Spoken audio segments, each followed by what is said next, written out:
অনেকে প্রশ্ন করে যে ভাই কোম্পানির মুয়াসসাসা যদি লাল হয় তাহলে সেক্ষেত্রে কাফালা হওয়া যাবে কিনা। আজকের এই ভিডিওতে সেইটাই জানাবো যে কোম্পানির মুয়াসসাসা লাল হলে আপনি কাফালা হতে পারবেন কিনা।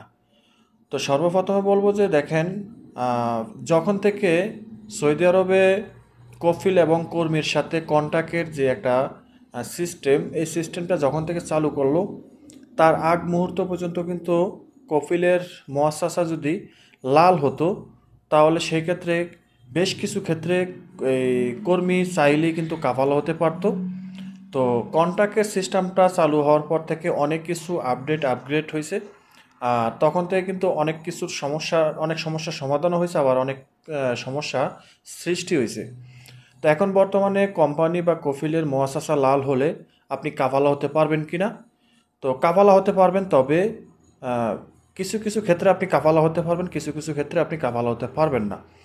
কোম্পানির মুয়াসসাসা বা লাইসেন্স লাল হয় কি কি কারণে? বেশ কিছু কারণ আছে এখানে, অনেক কারণ থাকে।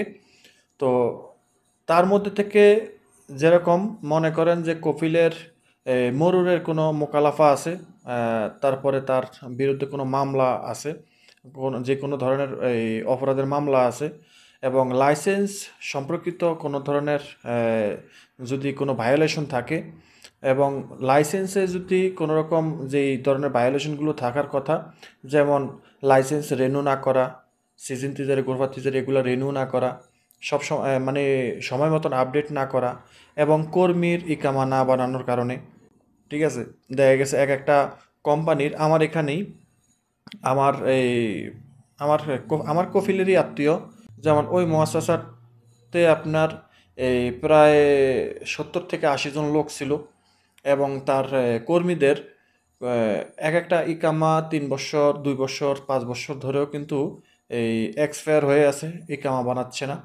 এবং সে কিন্তু রীতিমতো গভর্নমেন্ট থেকে কন্ট্রাক্ট নিয়ে, সেটা ঠিকাদার কোম্পানি ছিল, তো গভর্নমেন্ট থেকে কন্ট্রাক্ট নিয়ে মসজিদ, মাদ্রাসা, স্কুল, কলেজ, তারপরে টিকিট অফিস, বিভিন্ন অফিস আদালত কন্ট্রাক্ট নেয়, কন্ট্রাক্ট নিয়ে কাজ করায়। তো তো কন্ট্রাক্টও কিন্তু যে কোনোভাবে নেয় ভায়া ধরে, অথচ তার লাইসেন্সটা কিন্তু এই সবুজ থেকে ধীরে ধীরে লাল হয়ে গেছে, ঠিক আছে, কিন্তু সে কন্ট্রাক্টটা হয়তো কোনো না কোনোভাবে ভায়া ধরে নেয়, ঠিক আছে, কিন্তু লাইসেন্স লাল। তো এই লাইসেন্স লালটা কি কি কারণে হয়েছে? যেমন তার বিরুদ্ধে কোনো মামলা নাই, তার এই লাইসেন্স সম্পর্কিত যেই ভায়োলেশনগুলো, সেগুলোর মধ্যে উল্লেখযোগ্য হলো ইকামা না বানানো। ইকামা না বানানোটাই হলো সবচেয়ে বড়, ঠিক আছে। তো আপনার কফিলের বা আপনার কোম্পানির যদি এ, মরুরের কোনো ভায়োলেশন থাকে, যেমন মামলা আছে, জরিমানা আছে, তারপরে আপনার তার ব্যক্তিগত কোনো মামলা আছে, তামিনাতের কোনো সমস্যা আছে, আদার অনেক সমস্যা থাকে, এবং লাইসেন্স ঠিকমতো সময় মতন আপডেট না করার কারণে, ইকামা ঠিক মতন না বানানোর কারণে ইকামাতে জরিমানা এসেছে, ঠিক আছে, এবং কর্মীরা বাইরে কাজ করে সেখানে আটক হয়েছে, সেই কারণে কোম্পানির বিরুদ্ধে এই ভায়োলেশন এসেছে, এই জরিমানা এসেছে।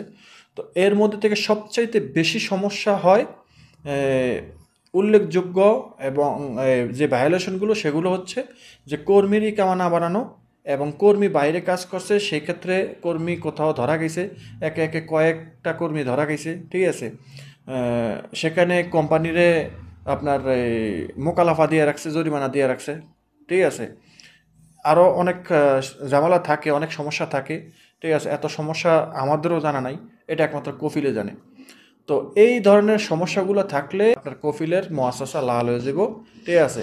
তো কোন কোন সমস্যার কারণে আপনি কাফালা হতে পারবেন, কোন কোন সমস্যার কারণে কাফালা হতে পারবেন না, বেসিক্যালি আমরা যতটুকু জানি যে কফিলের যদি ব্যক্তিগত কোনো মামলা মোকদ্দমা থাকে, যে সে ব্যক্তিগত কোনো একটা অপরাধ করছে বা মরুরের কোনো ঝামেলা আছে, ঠিক আছে, এগুলা যদি থাকে, এগুলা থাকলে কিন্তু অনেক সময় কাফালা হওয়া যায়, অনেক সময় কাফালা হওয়া যায় না। এখন আপনি কাফালা হবেন, আপনি কিভাবে বুঝবেন যে আপনার কফিলের মুয়াসসাসাটা কি কারণে লাল হয়ে গেছে?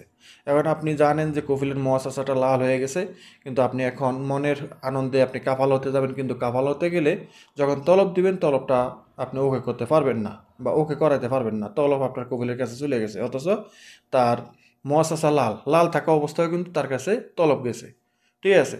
তো এখানে বিভিন্ন কারণে মুআসাসা লাল হয়, ঠিক আছে? কিছু, কিছু কারণে আপনি কাফালা হতে পারবেন, কিছু, কিছু কারণে আপনি কাফালা হতে পারবেন না। এটা আপনি বুঝতে পারবেন না। এটা একমাত্র আপনার কফিলই জানে যে কী কারণে তার মুআসাসাটা লাল হইছে, ঠিক আছে? তো এখন মুআসাসাতে যদি প্রচুর পরিমাণে আপনার থাকে, এই মোকালাফা থাকে, যেমন হাজার, হাজার রিয়াল, যেটা কফিল মানে চাইলেও তাৎক্ষণিক পরিশোধ করা সম্ভব না, ঠিক আছে? তো এই বড় ধরনের বড় অঙ্কের কোনো জরিমানা যদি থাকে মুআসাসাতে, তাহলে সেক্ষেত্রে আপনি কাফাল হতে পারবেন, ঠিক আছে? তো এটা তো আপনি জানবেন না, এটা আপনার কফিল জানে। তো এখানে আপনি তাহলে কিভাবে কাফাল হবেন? এখানে আপনি রিস্ক নিতে হবে। রিস্ক নিতে হবে, তলব দেওয়ার রিস্ক নিতে হবে। তলব যদি কফিলের কাছে যায় তাহলে বাধা সৃষ্টি হলো, আর যদি তো কফিলের কাছে না যায় তাহলে আর কোনো বাধা সৃষ্টি থাকলো না। আর আরেকটা জিনিস হলো যে যেটা আপনি সহজেই আপনি কাফাল হতে পারবেন এবং বুঝতে পারবেন, সেটা হলো যে আপনার ইকামার মেয়াদ নাই, আপনার কফিলের মুআসাসাও লাল, এবং আপনার কফিলের সাথে আপনার কোনো কন্ট্যাক্ট নাই। সেই ক্ষেত্রে আপনি চোখ বন্ধ করে আপনি কাফাল হতে পারবেন। এখানে কোনো ধরনের বাধা থাকবে না। কারণ এখানে ৩টা ভায়োলেশন আছে। ১ নাম্বার আপনার ইকামার মেয়াদ এক্সপায়ার, দ্বিতীয়ত হলো যে আপনার কফিলের মুআসাসা লাল, ৩ নাম্বার হলো কফিলের সাথে আপনার সাথে কোনো রকম কন্ট্যাক্ট নেই।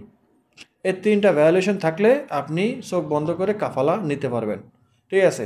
এর মধ্যে যদি কোনো একটা কমতি থাকে তাহলে আপনি কাফালা হতে পারবেন কিনা এটা গ্যারান্টি আমি দিতে পারবো না, কেউ দিতে পারবো না। সেটা আপনার ভাগ্যের উপরে নির্ভর করে, আপনি রিস্ক নিতে হবে, ঠিক আছে? তবে এখানে আপনার আপনার ইকামার যদি এক্সপায়ার হয়ে থাকে আর কফিলের সাথে যদি এই কন্ট্যাক্ট না থাকে, তাহলে সেক্ষেত্রে আপনি তাও চোখ বন্ধ করে আপনি কাফালা হতে পারবেন, ঠিক আছে?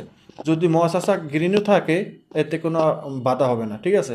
কন্ট্যাক্টও নাই, ইকামার মেয়াদও নেই, সেক্ষেত্রে আপনি কাফালা হতে পারবেন একেবারে চোখ বন্ধ করে, ঠিক আছে? আর যদি আপনার ইকামার মেয়াদ আছে, কফিলের লাইসেন্স লাল এবং কন্ট্যাক্ট আছে, শুধু ইকামার মেয়াদ নাই, ঠিক আছে? সরি, ইকামার মেয়াদ আছে, লাইসেন্স লাল এবং কন্ট্যাক্ট নেই, সেক্ষেত্রেও আপনি কাফালা হইতে পারবেন না। ওই যে ইকামার মেয়াদ আছে, ইকামা ভ্যালিড। তো এই হলো বিষয়টা।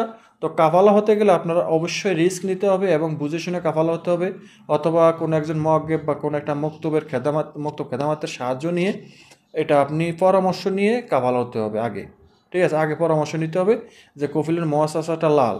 তো কফিলের মুআসাসাটা লাল কী কারণে লাল, এটা তো মক্তব খেদামাতে জানতে পারবে না, এমনি জানতে পারবে তখনই যখন কফিলের আবশির অ্যাকাউন্ট লগ ইন করতে পারবে। আবশির অ্যাকাউন্ট লগ ইন করলে তার আবশির অ্যাকাউন্টে সব ধরনের মোকালাফা, সব ধরনের ভায়োলেশন তার আবশির অ্যাকাউন্টে শো করবে যে তার এই কারণে তার উপরে ভায়োলেশন আছে বা রেস্ট্রিকশন আছে, ঠিক আছে? তো এটা হয় কফিলের সাথে সমঝোতার মাধ্যমে কাফালা হতে হবে, না হয় রিস্ক নিতে হবে। এই হলো বিষয়টা। তো আশা করি বুঝতে পেরেছেন। যারা জিজ্ঞাসা করেন যে কফিলের মুআসাসা লাল হলে কি কাফালা হওয়া যায় কিনা, কফিলের মুআসাসা লাল হলেই যে কাফালা হতে পারবেন এমনটা নয়। আশা করি বুঝতে পেরেছেন। ভিডিওটা শেয়ার করে দেবেন, যদি চ্যানেলে নতুন হন অবশ্যই সাবস্ক্রাইব করে পাশে থাকা বেল আইকনটা অন করে দেবেন। সবাই ভালো থাকবেন, দেখা হবে অন্য কোনো ভিডিওতে। আল্লাহ হাফিজ।